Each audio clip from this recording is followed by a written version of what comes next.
রাধে রাধে বন্ধুরা, কেমন আছো সবাই? আশা করি সবাই গোপুর আশীর্বাদে খুব ভালো আছো। আচ্ছা, আজ আমরা একটা ভিডিও নিয়ে চলে এসেছি। আমাদের বাড়িতে যে পিতলের মূর্তি, যেটা গোপু সোনাই হোক বা অন্য কোনো দেবদেবীর মূর্তি হোক না কেন, সহজেই না কালো হয়ে যায়। তো সেই জন্যেই সেটা আমরা কিভাবে চকচক করব বা চকচক করে রাখতে পারি আমাদের গোপু সোনাকে, সেই ভিডিওটাই আজকে তোমাদের সাথে আমি শেয়ার করব।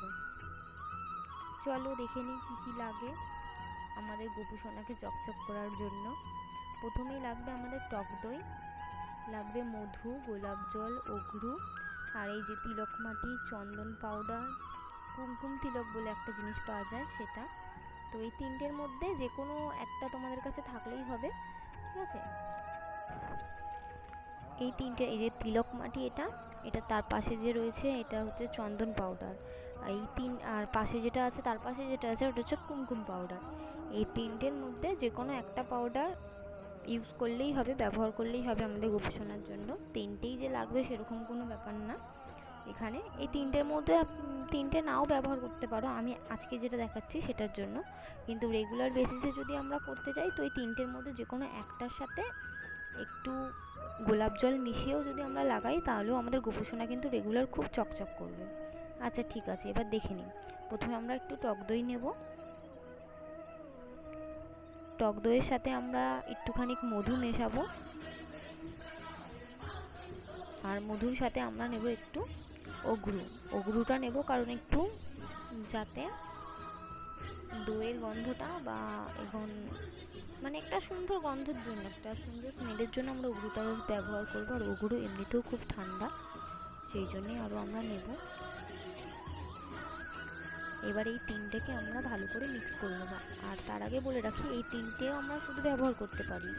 আর এই যে তিলক মাটি, চন্দন পাউডার আর কুমকুম তিলক যেটা আছে, এই তিনটের মধ্যে কিছু একটা, এটার মধ্যে তিনটের মধ্যে যে কোনো একটা জিনিসও এটার মধ্যে আমরা অ্যাড করতে পারি, ঠিক আছে? তো আমি আজকে একটু কুমকুম তিলকটা যে আছে সেটাই ব্যবহার করব।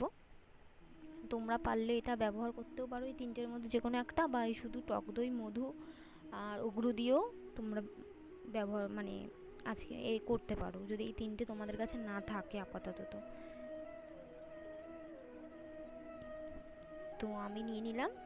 এরপরে আমরা এই তিনটে মিশ্রণকে খুব ভালো করে মিক্স করে নেব।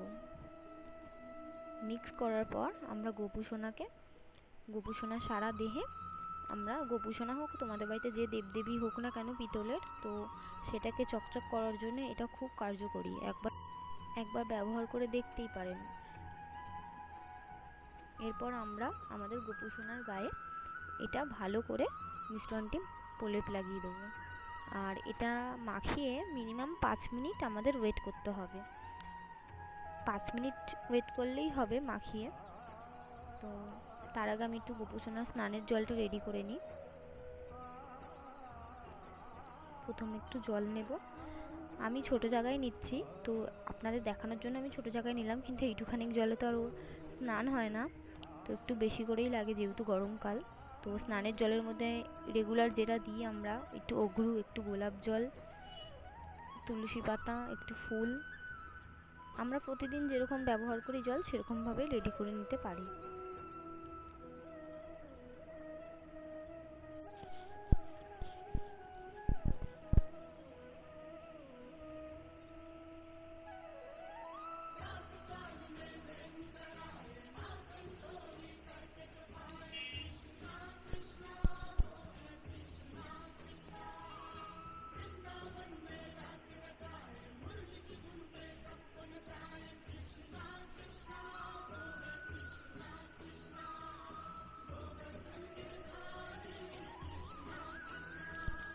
এবার আমি আমার গোপুসোনাকে এই যে গোপুসোনা স্নানের জায়গায় বসিয়ে দিলাম এবং সারা গায়ে গোপুসোনার প্রলেপটা লাগিয়ে দিলাম। এরকম আস্তে আস্তে আলতো হাতে গোপুসোনার সারা দেহে লাগিয়ে দেবেন।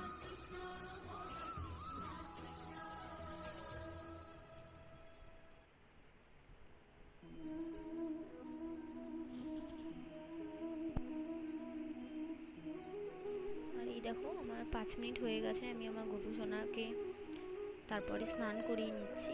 তো তোমরাও এভাবেই গপু সোনাকে চকচক করতে পারো। দেখো আমার গপু সোনা আগের তুলনায় এখন কত চকচকে হয়ে গেছে।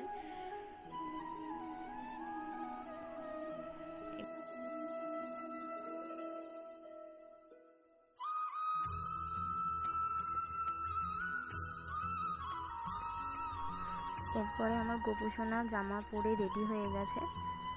আর এমনিতেই এখন আমাদের চন্দন যাত্রা চলছে, অক্ষয় তৃতীয়ার দিন থেকেই আমাদের চন্দন যাত্রা শুরু হয়ে গেছে।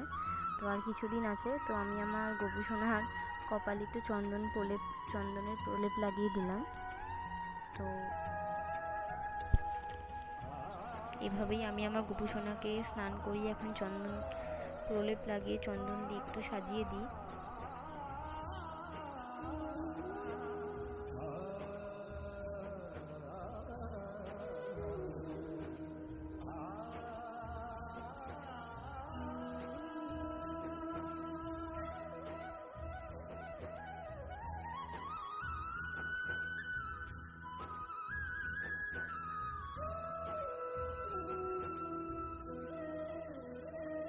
তাহলে দেখলেন তো বন্ধুরা, আমি কিভাবে গপু সোনাকে চকচকে রাখি। তো তোমরাও চেষ্টা করো এরকমভাবে গপু সোনাকে চকচকে রাখার। আর এরকম যদি আরও কিছু প্রশ্ন তোমাদের থেকে থাকে তো কমেন্ট করো, আমি যদি জেনে থাকি অবশ্যই তোমাদের সেটা উত্তর দেব।